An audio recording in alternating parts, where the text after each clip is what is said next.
আমাদের যে আ শ্বাস-প্রশ্বাসের যে রোগ, ফুসফুসের যে রোগ, এটা কিন্তু মোটামুটি বেড়ে যায়।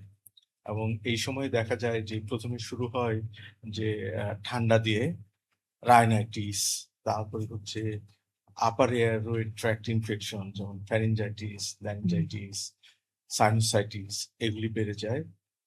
এরপরে যে অ্যাজমা বা হাঁপানি, হুম, হুম। সিওপিডি এগুলি বেড়ে যায়।